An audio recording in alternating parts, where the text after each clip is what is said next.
Pemirsa, Tim Pembela Demokrasi Indonesia TPDI mendatangi gedung Mahkamah Konstitusi Selasa siang.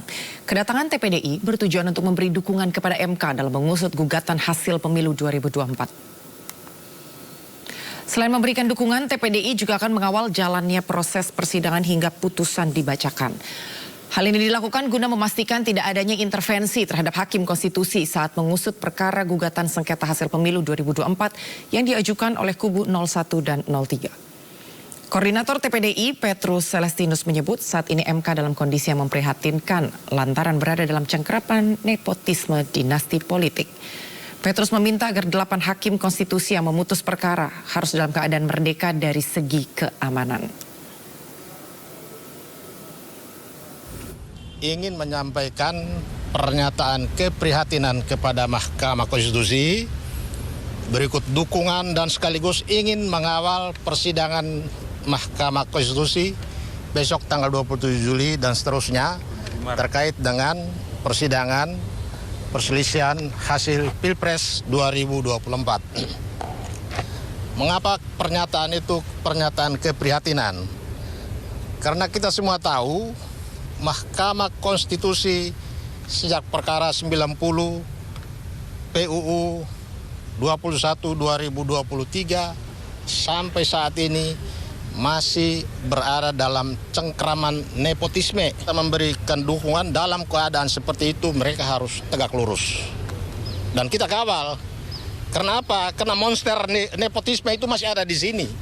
Setiap saat membayangi 8 hakim konstitusi yang kemarin itu sempat ribut sampai saat ini belum terselesaikan.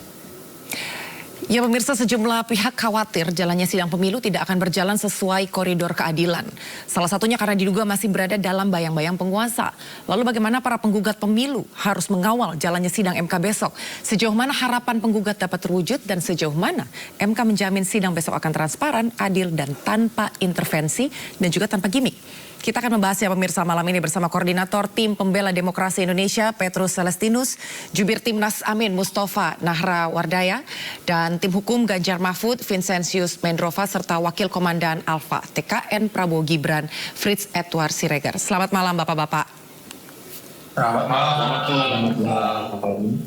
Baik, saya ke Bang Petrus terlebih dahulu bahwa pernyataan Anda yang menyatakan adanya monster nepotisme ini membayangi 8 hakim MK. Bisa disampaikan dan bisa dijelaskan maksudnya, Bang?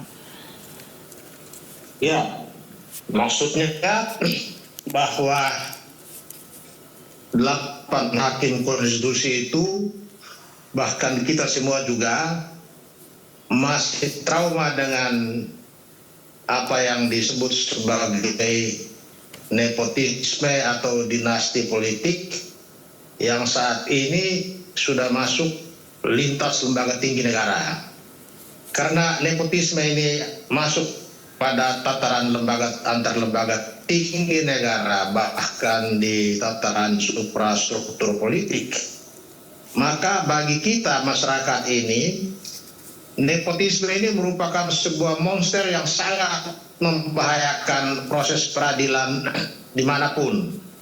Apalagi hal ini terjadi di Mahkamah Konstitusi dan sejak perkara 90 ya, yang dulu sampai melahirkan pernyataan yang agak sinis terhadap Mahkamah Konstitusi sebagai Mahkamah Keluarga pada tanggal 16 Oktober 2023 sampai sekarang polemik tentang Mahkamah Keluarga, polemik tentang bahaya dinasti politik dan nepotisme yang ada di dalam tubuh lembaga peradilan kita sampai sekarang masih dipersoalkan publik. Karena itu terkait dengan persidangan perselisihan hasil Pilpres 2024, tentu kita semua trauma. Tidak hanya oleh masyarakat, tapi juga saya pikir 8 hakim konstitusi yang dikatakan itu bukan trauma karena peristiwa 11 Oktober kemarin paksa ya seorang ketua Mahkamah Konstitusi dicopot jabatannya dalam kemudian hakim konstitusi pun diberi sanksi oleh Majelis Kehormatan Mahkamah Konstitusi. Jadi karena ini menyangkut peristiwa besar ya, apa yang dilakukan oleh Mahkamah Konstitusi pada tanggal 27 besok. Oke, masih adanya trauma dengan nepotisme dinasti politik. Kalau dari kubu 01 dan juga 03 ke Bang Vincent dulu terlebih dahulu kepada Anda. Sebetulnya kan besok itu sudah dipastikan bahwa memang Anwar Usman tidak akan terlibat sama sekali dalam sidang sengketa pemilu. Apakah dari kubu Anda cukup merasa aman di sini? Tentu pertama kita apresiasi Mahkamah Konstitusi telah mengambil satu keputusan internal ya bahwa Anwar Usman tidak masuk dalam jajaran majelis ya yang menyidangkan permohonan PHPU Pilpres ini. Dan saya pikir ini juga konsekuensi dari putusan MK yang memang melarang Anwar Usman untuk terlibat dalam persidangan PHPU Pilpres di 2024 ini. Meskipun demikian, tentu bagaimanapun kita mengalami bukan hanya Ganjar Mahfud, tetapi kita mengalami satu traumatik ya, bagaimana kemudian Mahkamah Konstitusi yang sempat dijadikan satu cemooh oleh masyarakat menjadi mahkamah keluarga. Nah ini tentu masih menghantui kita semua gitu ya, dan tentu kita berharap bahwa 8 hakim Mahkamah Konstitusi ini bisa memberikan satu warna yang baik ya, memberikan satu contoh yang baik dan mengembalikan kepercayaan publik terhadap Mahkamah Konstitusi ini. Ini bukan pekerjaan yang mudah. Bagaimanapun satu-satunya cara untuk masyarakat kembali percaya kepada lembaga yang kita cintai ini adalah mampu mengambil satu putusan yang bisa melahirkan atau bisa menguatkan kepercayaan publik itu ke masyarakat. Itu kira-kira Mbak. Oke, kalau dari kalau dari Bang Mustafa sendiri? Ya, kami dari awal siap 100% untuk KMK besok untuk pertama kalinya pendaftaran. Bahkan kami adalah pertama kali waktu per hari pertama kami mendaftar dari 3 hari yang diberikan kesempatan.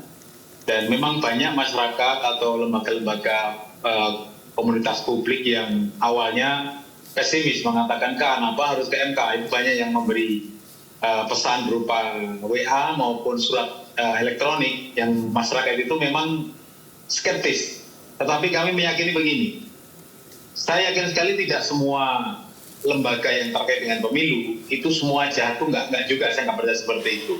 Begitu juga hakim di MK, tidak mungkinlah semua kemudian terjadi persekongkolan jahat misalkan. Saya nggak meyakini itu. Jadi saya justru meyakini bahwa para majelis hakim ini, nanti 9 orang ini, nanti akan menyadari dengan sepenuhnya bahwa mereka punya tanggung jawab yang besar di pundak mereka untuk menutupi luka atau menutupi ada petik aib yang kemarin sempat muncul dari MK. Saya yakin secara kelembagaan tidak ada itu untuk mencoreng wajah MK menjadi hitam, begitu tidak ada. Tetapi oknum-oknum semacam Anwar Usman itulah yang kemudian merusak wajah MK, yang mana kemudian tim 9 yang besok akan memimpin sidang itu atau menjadi harapan kami.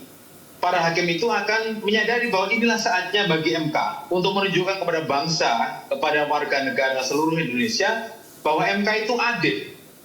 Jadi para majelis hakim ini akan menunjukkan kepada bangsa Indonesia yang besar ini untuk menunjukkan bahwa ini loh MK yang sebenarnya. Jadi akan betul-betul memberi keadilan, menjadi pahlawan dan akan menutupi ya tanda petik dosa-dosa yang selama ini terjadi di ruang MK, khususnya yang dilakukan oleh oknum-oknum tersebut.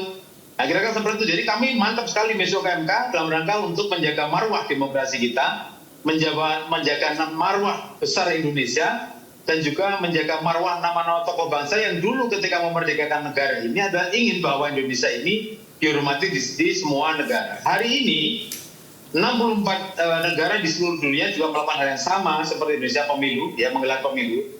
Tapi yang menjadi sorotan dunia internasional adalah Indonesia. Karena bagaimana berita tentang kecurangan di Indonesia itu sampai kemana-mana, sampai juga ke PBB kan, ke PBB. Jadi memang kita harus menjaga marwah itu. Gimana caranya tergantung majelis hakim. Jadi saya lihat ke-9 majelis hakim ini, saya melihat ada tanda-tanda kelulusan yang niat baik mereka untuk mengembalikan kiblat MK kepada fungsi dan tugasnya. Kira-kira seperti itu, Mbak. Oke, Bang Frits, ada tanggapan bagaimana Anda menanggapi bahwa kubu 01 dan juga 03 sempat menyatakan skeptis dengan persidangan MK besok dan juga masih adanya trauma dengan nepotisme dinasti politik. Apa tanggapan Anda, Bang Frits? Ya, pertama-tama kami menghargai dan mengucapkan terima kasih kepada paslon 1 dan paslon 3 yang membawa perkara ini ke Mahkamah Konstitusi. Saya berpendapat bahwa sebagai negara demokrasi tentu saja kita menyelesaikan setiap persoalan melalui jalur hukum yang sudah tersedia.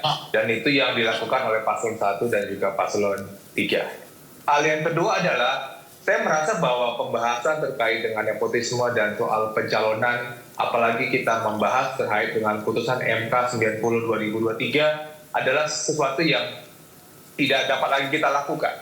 Kenapa? Karena kalau kita melihat, Mbak, putusan Mahkamah Konstitusi terkait dengan syarat calon, itu ada 9 perkara. Dan 9 perkara tersebut, dan kalau kita mengacu terkait dengan syarat umur, pasca putusan 90, ada 3 putusan, yaitu putusan 141, 145, dan putusan 154. Bahkan di dalam putusan 141/2023, Mahkamah Konstitusi secara tegas merefer atau mengacu kepada putusan MK yang mengatakan bahwa MK tidak membatalkan putusan dan putusan 90/2023 adalah putusan yang sah. Jadi apabila kita mau mempergunakan jalur berpikir yang dipergunakan oleh paslon 1 dan paslon 3, Mahkamah Konstitusi memiliki kesempatan pada saat membahas putusan 141, 145, dan 154 terkait bagaimana mengenai syarat umur. Dan MK secara tegas mengatakan bahwa putusan 90 tetap merupakan sebuah putusan yang mengikat. Jadi kalau mengacu kepada nepotisme dan syarat seperti untuk mengembalikan luka misalnya, seperti yang sudah disampaikan, Mahkamah Konstitusi sudah mengatur secara tegas. Dan yang ketiga yang perlu kami sampaikan adalah bahwa maksud saya adalah bahwa undang-undang kita telah mengatur bagaimana proses pemilu itu terjadi. Ya, negara kita menjadi fokus banyak negara dalam proses demokrasi. Tapi itu menunjukkan signifikasi dari Indonesia dan bagaimana 180 juta orang hadir dalam proses pemilu. Dan kalau kita bisa melihat dari indeks yang diberikan oleh KPU, 81,8% atau hampir 82% tingkat partisipasi. Bukankah itu seharusnya sesuatu yang kita apresiasi bagaimana partisipasi masyarakat dalam proses pemilu yang ada? Kami tidak ragu terhadap apa yang disampaikan oleh paslon 1 dan paslon 3 mengatakan, oh kalau di negara lain ada capres yang dibatalkan atau misalnya ada perwakilan dari PBB dari Senegal. Pertanyaannya adalah, apakah tahu bahwa di Senegal sendiri presiden itu mengubah sendiri jadwal pemilunya? Atau kalau kita mengacu kepada praktik di negara lain, apakah negara lain memiliki kompleksitas seperti yang kita miliki, ataukah negara lain memiliki sistem penanganan pelanggaran seperti yang Indonesia miliki? Indonesia, Mbak, kita memiliki prosedur yang luar biasa. Ada mekanismenya, ada pelanggaran administrasi, ada pelanggaran pidana, ada pelanggaran etika, ada sengketa proses pencalonan. Bahkan kami bertanya kepada paslon 1 dan paslon 3 misalnya, apabila keberatan terkait dengan keputusan KPU terkait dengan pencalonan, apakah dibawa ke Bawaslu untuk sengketa pencalonan? Kan tindakan-tindakan tersebut tidak dilakukan, tetapi semuanya itu dikumpulkan pada ujung dari proses sengketa suara, yaitu di Mahkamah Konstitusi. Tentu saja kami sangat berharap Mahkamah Konstitusi kembali mengingat terhadap kewenangan yang diberikan oleh Undang-Undang Dasar, Undang-Undang Mahkamah Konstitusi, dan Undang-Undang Pemilu, di mana peran daripada Mahkamah Konstitusi adalah untuk menyelesaikan sengketa hasil suara. Sedangkan terkait dengan apa yang kami baca dari paslon 1 dan paslon 3, dari permohonannya, apa yang disampaikan itu lebih banyak merupakan kewenangan daripada Bawaslu. Oke, sebelumnya saya sempat baca juga bahwa dari Ketua Tim Pembela Prabowo Gibran sempat menyampaikan ke dua kubu 01 dan 03 yang menyampaikan bahwa untuk membuktikan apakah memang betul ada perbedaan atau selisih suara Pilpres 2024 dan dari kubu 03 sendiri, apakah bukti-bukti itu sudah siap? Dan juga ada yang menyampaikan bahwa dari tim TKN sendiri sempat menyampaikan bahwa Timnas Amin sebaiknya jangan cengeng. Ini tanggapannya seperti apa dari kubu 01? Tapi sebelumnya dari kubu 03 dulu, bagaimana Bang?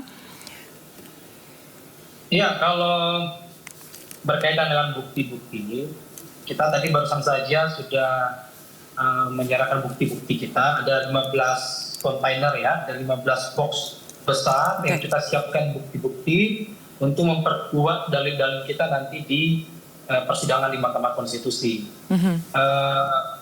Memang apa tadi yang disinggung oleh Mas Bang Frits ya, berkaitan dengan kewenangan MK, saya pikir Mahkamah Konstitusi, kalau kita berdasarkan dengan Mahkamah Konstitusi ini kan sebagai penjaga konstitusi kita.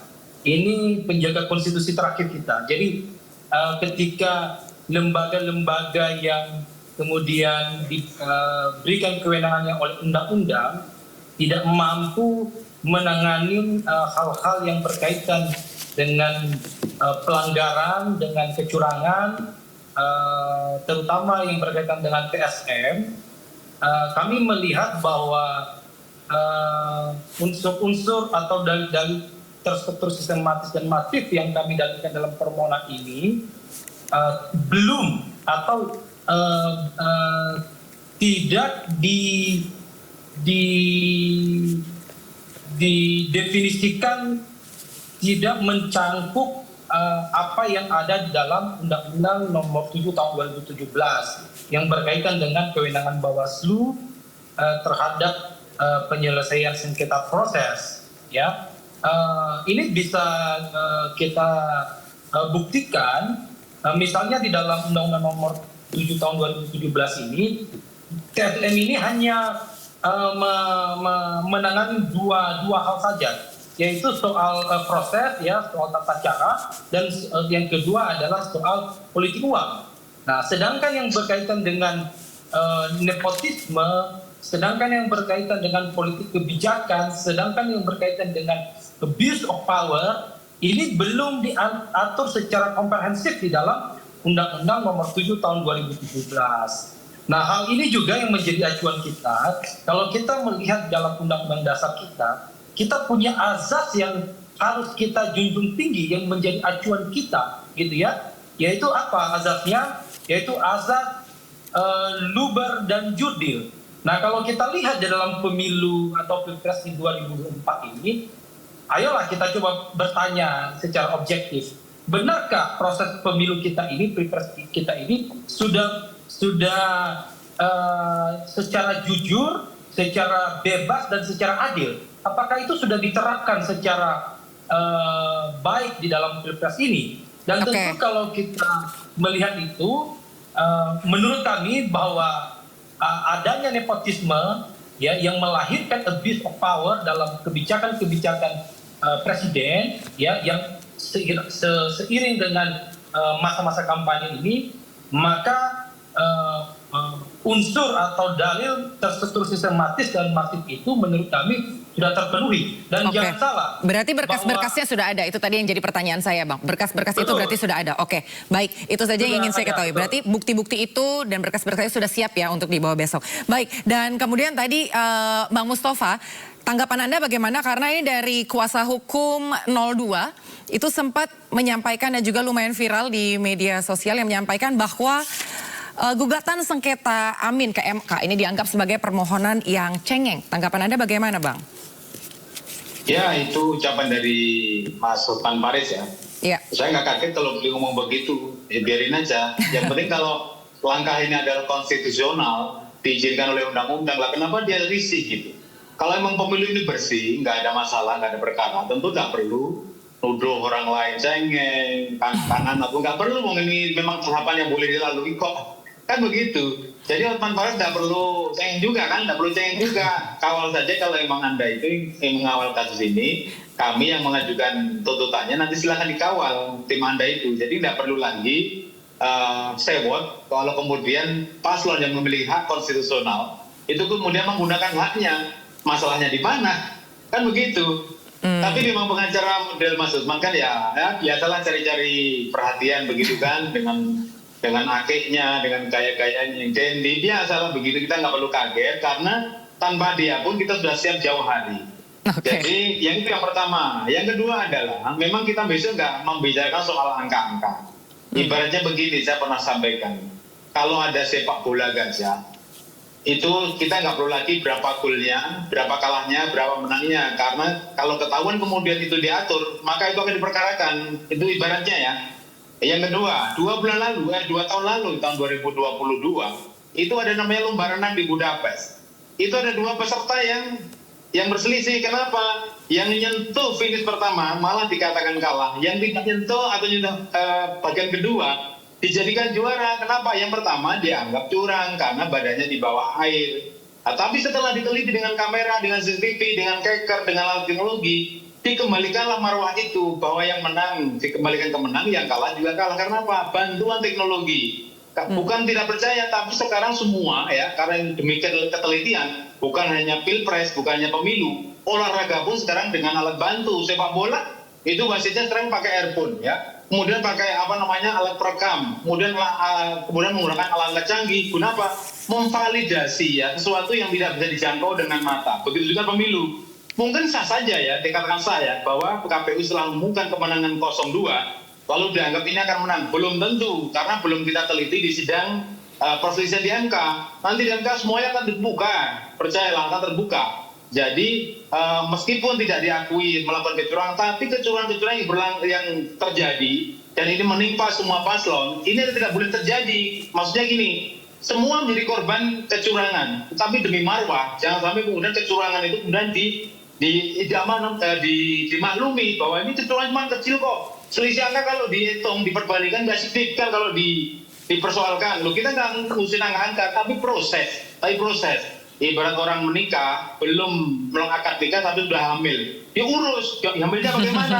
Perjanjian bagaimana? Pemilu juga begitu. Kok bisa ini menggelembung, kok ini bisa beda angka? Yang menang belum tentu tenang sebenarnya. Bisa dia menang tapi nggak tenang karena berarti, ada perkara yang belum diusut.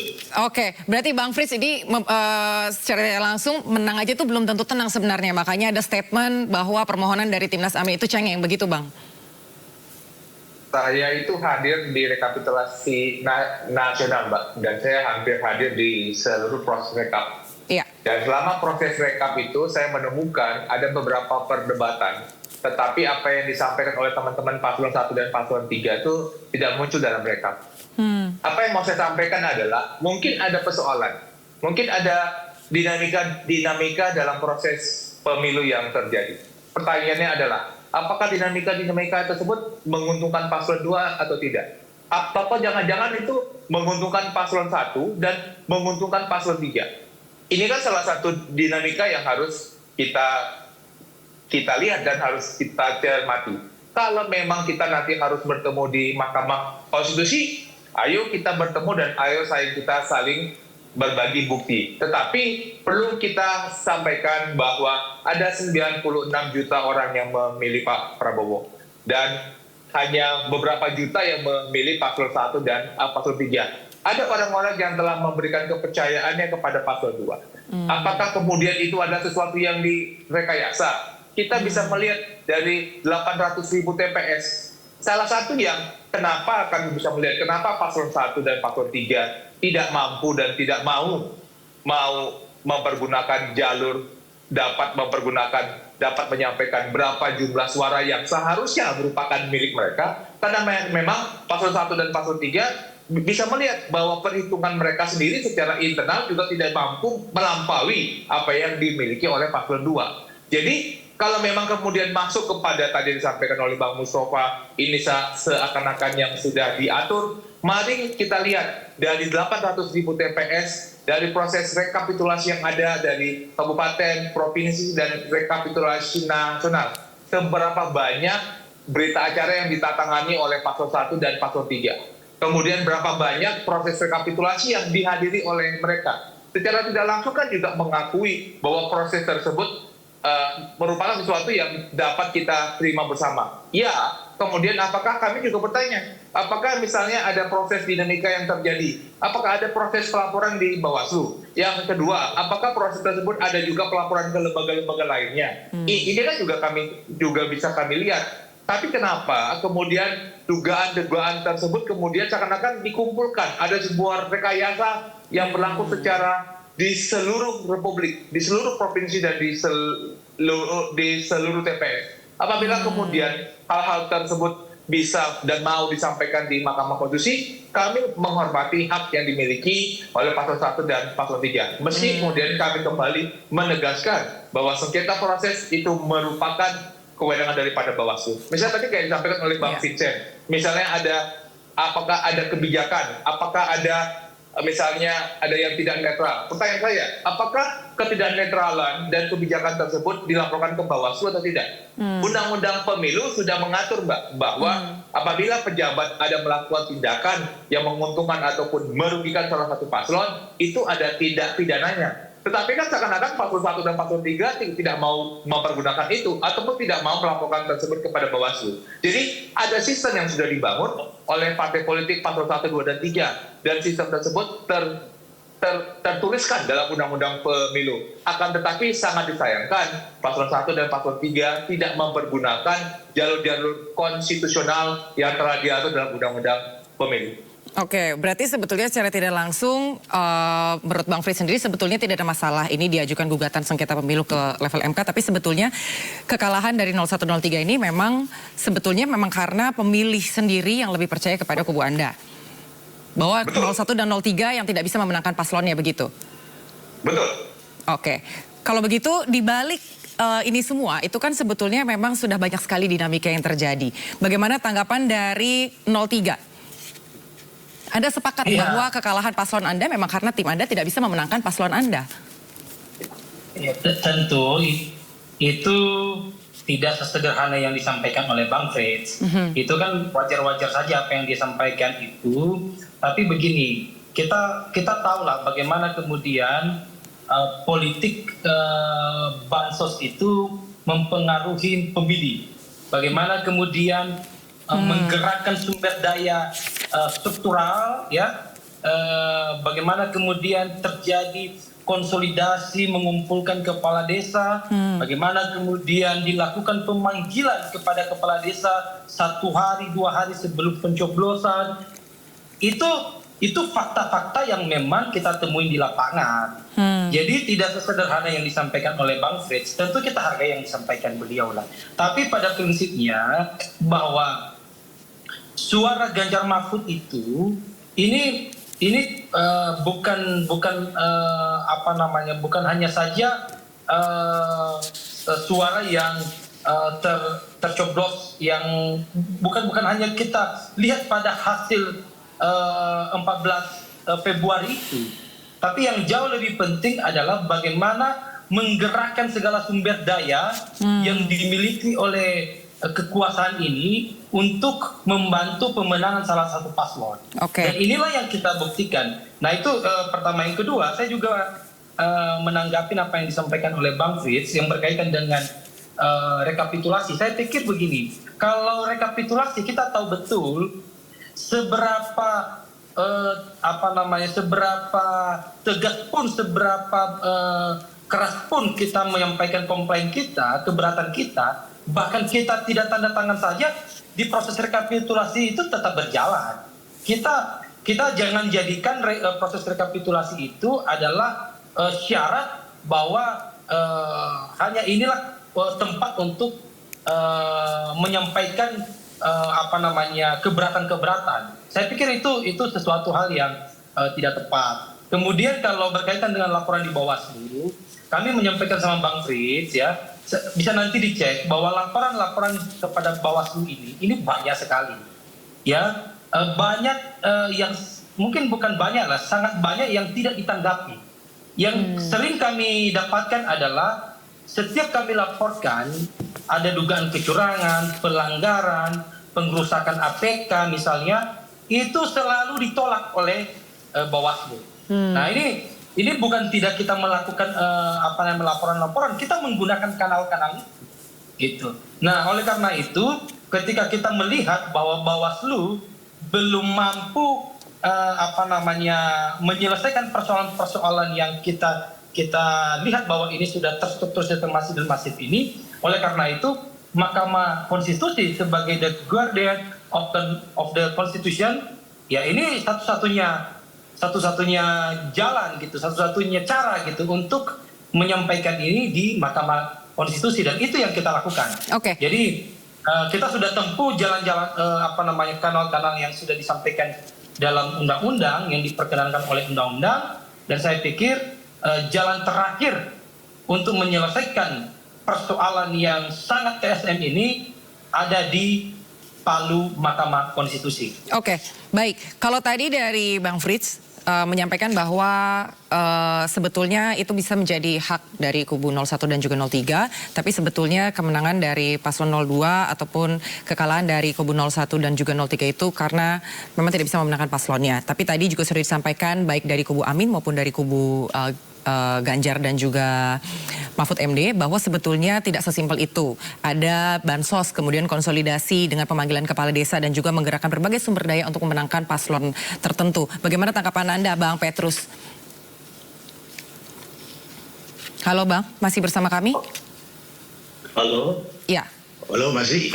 Iya. Anda punya tanggapan, Bang?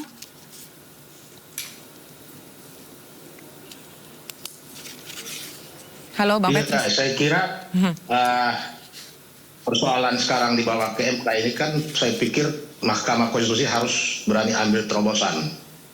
Apalagi sebagian dari hakim-hakim itu saya lihat adalah hakim-hakim yang memiliki pemikiran yang progresif. Mereka bisa melakukan terobosan, jadi mereka tidak akan terpaku hanya kepada persoalan perselisihan hasil suara, tetapi persoalan pelanggaran yang disebut sebagai terstruktur, sistematis, dan masif itu juga mereka akan bisa masuk ke situ. Karena selama kampanye, bahkan sebelum kampanye pun, perilaku mulai dari, ya katakanlah presiden sampai kepada aparatnya, kemudian menjelang Pilpres pun terjadi pembagian bansos secara di luar prosedur. Hal ini saya pikir akan juga menjadi pertimbangan Hakim Konstitusi, terutama dalam menjawab permohonan yang disampaikan oleh kubu 01 dan 03. Ya, kita lihat seperti di dalam putusan nomor 90 yang menjadi masalah kemarin, beberapa hakim kita lihat memiliki pendapat yang sangat beda sekali, dan mereka secara terbuka adu argumentasi, bahkan berani membuka borok dari hakim-hakim lain yang dalam menurut perhitungan mereka ya ada perilaku yang melanggar prosedur, melanggar etik, itu dihukum di dalam dissenting opinion. Jadi dalam kaitan dengan kepikiran beberapa pihak bahwa Hakim Konstitusi akan dalam persoalan sengketa Pilpres perselisihan suara, saya pikir tidak begitu. Hakim-hakim ini akan berani masuk dan mempertimbangkan persoalan pelanggaran secara terstruktur dan sistematis, dan tidak tertutup kemungkinan akan ada kejutan, yaitu bahwa hasil pemilu, ya keputusan KPU dibatalkan dan akan terjadi pemilihan ulang. Ya, itu memang sebetulnya sempat disampaikan juga petitum dari kubu Amin ya, bahwa adanya pemilu ulang. Tanggapan yang terakhir dari Bang Frits sendiri, atau mungkin tanggapan dari kubu Amin dulu deh. Karena memang sempat ada petitum dari kubu Anda memang menyampaikan perlu adanya pemilu ulang. Begitu. Ya, pemilu ulang ada, tapi kami menyampaikan dua petitum ya. Yang satu petitum pertama, ada petitum alternatif. Yang pertama itu adalah kami menuntut agar MK membunyikan ya, bunyi putusannya itu adalah yang paling penting adalah mendiskualifikasi ya pasangan Prabowo Gibran. Ini yang petitum pertama yang paling penting. Tapi ada alternatif kedua, yaitu mendiskualifikasi Gibran saja. Karena dalam putusan 90 tahun 2003 itu yang pokok persoalannya ada di Gibran. Jadi ini adil. Jadi ini adil yang kedua ini. Kenapa? Ini Gibran ini seperti orang menikah tanpa surat nikah. Karena PKPU yang lama itu masih dipakai menerima pendaftaran Gibran ya yang nomor 19 tahun 23 itu dipakai untuk menerima secara sah kepada Gibran ketika mendaftar. Padahal saat itu seharusnya PKPU yang tanggal nomor 19 itu diganti dulu dengan PKPU yang baru. Tetapi sayangnya adalah PKPU yang baru itu baru diterbitkan tanggal 7 Oktober. Nah, itu sehingga sudah telat pendaftaran yang sudah terjadi, PKPU-nya baru diubah sesuai dengan perkara 90. Tentu ini seperti yang saya katakan tadi, dia nikah tapi surat nikahnya itu menyusul.